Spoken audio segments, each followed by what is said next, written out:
Hey guys, today I'll be playing passing chords chromatically from lower C to higher C, and I will show you the theory behind it afterwards and how you can repeat the same thing.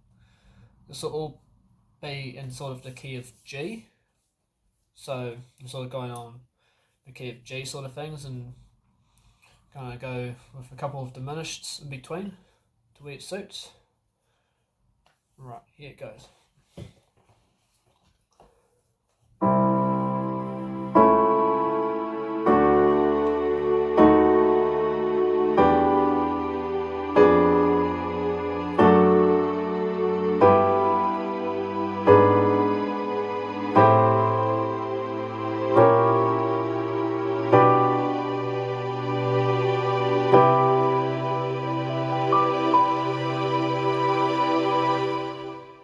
Hey guys, so I'm going to show you what chords I did.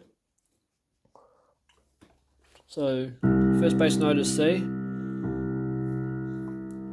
and I did this chord on top of it, so C major second inversion. So I have the E on top as the voicing.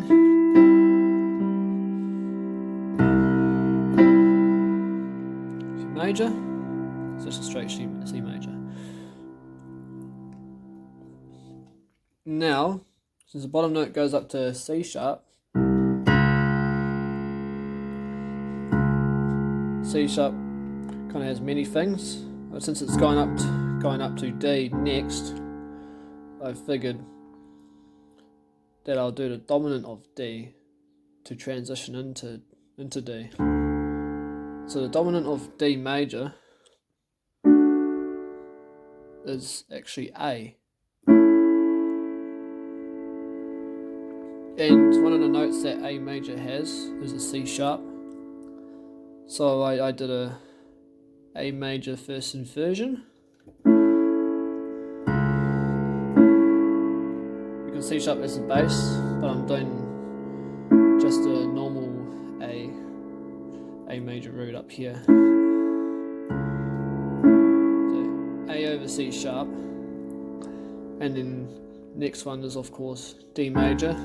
And up here I'm just playing the second inversion just like I did on C. Second inversion.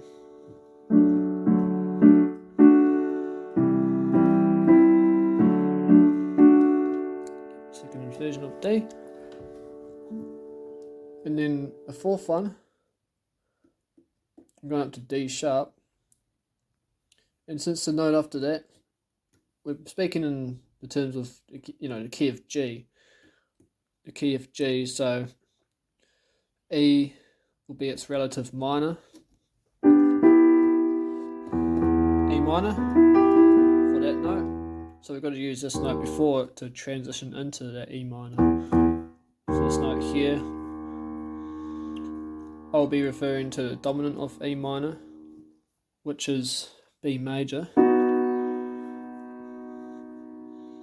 Well, what I do is a different voicing. I'll be implementing the B7. A 7.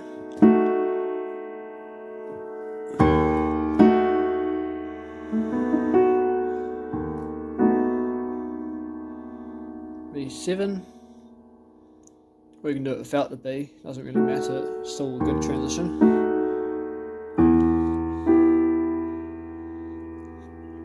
That for this B7 over D sharp, so it's a first inversion for down here because over D sharp, but up here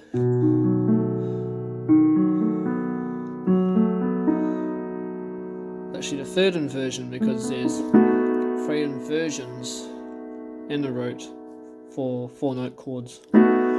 So this is the third inversion, and you can play it without the B of course. So after that, it's an E minor, like I said before, E minor. But I sometimes like to play a E minor 7 voicing on top, just like this. So basically basically the second inversion, and second inversion of E minor, and then I change this E to a D to make it voicing of a minor 7. Alright, so we already have this so far.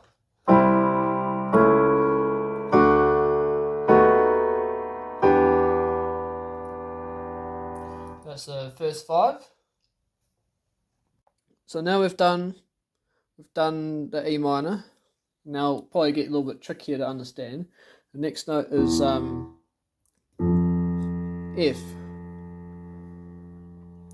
The voice in the go of F. Definitely have to take a detour here, because we want to lead back into F sharp, but in the context of the key of G major, this note is sort of going to be the first inversion of D major. So you can play a D major on top of this.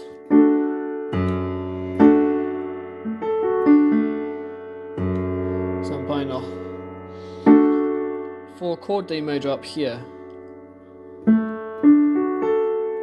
So it's a second inversion again, because this is a full D major chord down here. This is first inversion,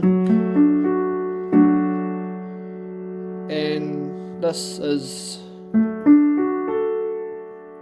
second inversion. So we need to lead from this F somehow to this. So from A minor, so the chord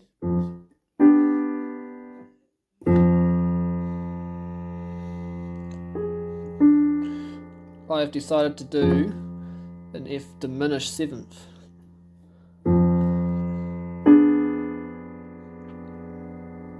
Since these two are pretty close anyway, these two were used in the last chord, E minor. All I'm doing is doing a little voicing up here, voicing passing. So I'm going from this top G to this top G sharp. So it's the only chord change on the top is this to this. So I'm doing that over F.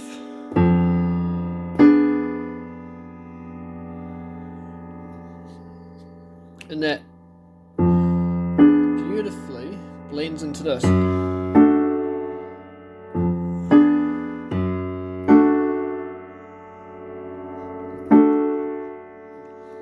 So for me, E minor.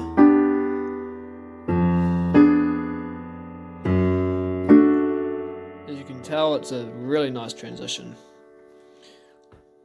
Very orchestral. Now next, what I'm going to do is, so since we're going to G, I don't want to make this a straight G. I want to make this an E minor over G. It's basically the same pattern, same whole chord pattern in the key of G, basically going up to the next one in the context of the key of G. So that'll be E minor. Same inversion, so that's second inversion, whole chord, first and second inversion. And now the whole chord's like this. So yeah, it transitions from this. So like that. Now the next one, we're going to, the next note is G sharp. Now here, we want to transition to this note here. So this note in the key of G will be A minor, A minor 7, as a full normal C chord on top of A. So to get to that, what I'm going to do is play the dominant of that as a passing chord. So we're going from this E minor, the dominant will be E major 7, or you can do straight E major, will be the second inversion again over G sharp. Or you can do any form of E major or E major 7. So I did that from this E minor over G, and then E over now the A minor. Sounds really nice.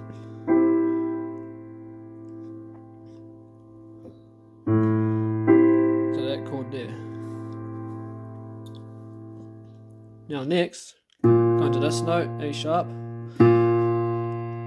Now this one's tricky as well, memorising this, so what I'm going to do is a diminished chord, A sharp diminished 7th.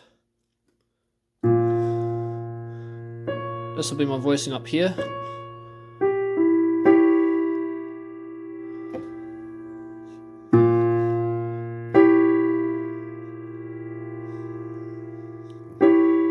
Because normal voicing is usually this. So basically bringing up to the second inversion again, but not playing the A sharp because that is complemented down in the bass. This A sharp belongs down here. So I'll be playing that. And that's going to transition into this, which is going to be a second inversion full G chord over B.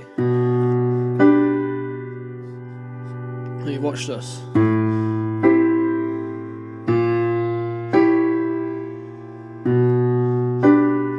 Transitions very nicely. And the last little chord I did, just for those who are interested in that beautiful last chord I did, it was just a C major 9.